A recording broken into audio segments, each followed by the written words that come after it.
नमस्कार, मी नम्रता गोडसे, नवी मुंबई आवाज बातमीपत्रात आपले स्वागत आहे। आताच हाती आलेल्या बातमीनुसार कोपरखैरणे सेक्टर 2 येथील विद्याभवन कोऑपरेटिव्ह सोसायटीच्या इमारतीचा स्लॅब कोसळला आहे। या इमारतीत ट्युशनसाठी आलेल्या एका 12 वर्षाच्या मुलाचा मृत्यू झाला आहे, तर 11 मुले जखमी झाली आहेत। पोलिसही घटनास्थळी पोहोचले आहेत, परंतु प्रशासनाच्या हलगर्जीपणामुळे अशा प्रकारे मोडकळीस आलेल्या इमारतींची डागडुजी का करण्यात आली नाही, असे प्रश्न नागरिक विचारत आहेत। आगामी काळात अशा दुर्घटना होऊ नयेत यासाठी शासनाने त्वरित कारवाई करावी अशी मागणी करण्यात येत आहे। दुसरी गोष्ट तुम्ही खरंच आलंच नाही पाहिजे, नाही आलंच नाही पाहिजे। निश्चित आहे दीपक बदल निश्चित आहे तुमचा आणि बाहेर निश्चित त्यांचे बाजूचे अतिक्रमण वगैरे केलं म्हणजे रस्त्याला गाड्या लावतात त्यांना आम्ही भरपूर सांगितलं की ते पण तसं काय पण एखाद्या राजकारणानंतर तिथे जातो किंवा वॉर्डामध्ये गेलं तरी आता घराजवळच्या गाड्या उचलून घेऊन जातात, पण आम्ही सामान्य नागरिकांनी दिलं तेवढं शेवटला आम्ही आरटीआय टाकून ते कामं का लागतात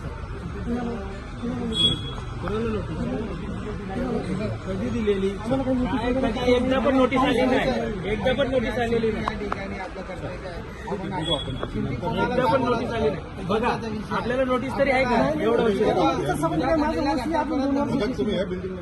मी राष्ट्रवादी काँग्रेस पार्टीचा वॉर्ड अध्यक्ष। मी तुम्हाला साधा प्रश्न विचारला या बिल्डिंगमध्ये नाही या प्रभागात राहतो। तो प्रभाग इमारतीमध्ये त्याची इमारत चालवतो तो मॅनेजमेंट आमचे सगळे एक नातेवाईक मान्य आहे ना, मान्य आमचेच माहिती आहे ना। अरे माणसाचे तुम्हाला नाही माहिती, तुम्ही एअर कंडिशन मध्ये बसता। प्लीज जरा आपण शांत काय शांत राहा, असं कसं शांत राहा? म्हणजे एखाद्याचा जीव जाईल तेव्हा तुम्ही शांत राहा बोलता? एखाद्याचा जीव जाईल तेव्हा तुम्ही बघायला येणार का? तुम्ही किती पाहणी करता? पाहणी किती करता तुम्ही? तुम्ही पाहणी किती करता? ऐकता साहेब, तुम्ही पाहणी किती करता तुम्ही?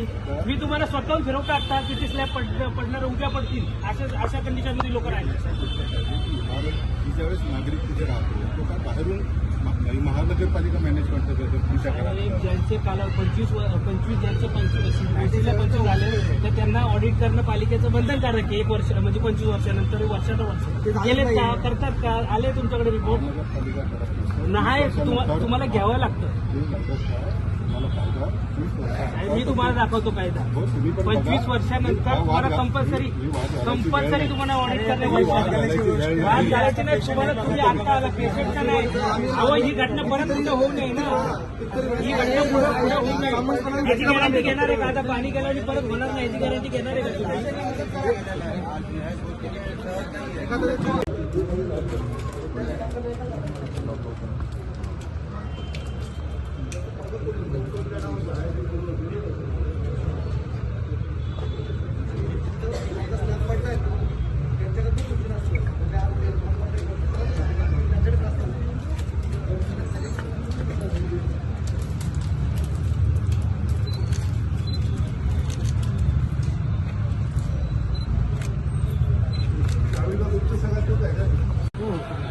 स्टुडंट आहेत ते इथे त्याला आलेले ते स्टुडंट इथले रहिवासी नाही, इथले रहिवासी नाही रहिवासी कोणाला सांगण्याचं नाही। ते स्टुडंट हे क्लास घेत होते लहान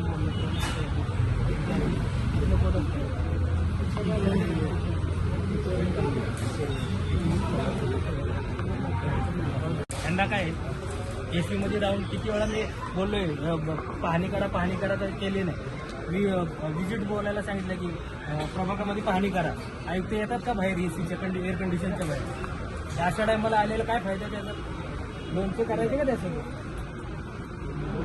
नाही, असं कसं बोलतो मी? सगळं झाल्यावर येतात तुम्ही। दुसरी गोष्ट आल्यावर काय तुम्हाला आधीच कळत नाही?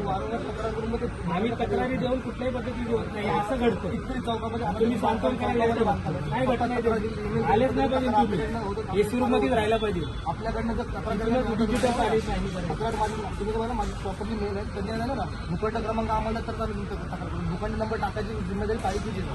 भूखंड नंबर नसल्यामुळे पहिलीच घटना थोडी अशा कोपरखैरणे नवी मुंबईमध्ये अनेक घटना झालेल्या आहेत आणि सोसायटीमध्ये सगळं माहिती आहे, सगळे रोखणारे पण हेच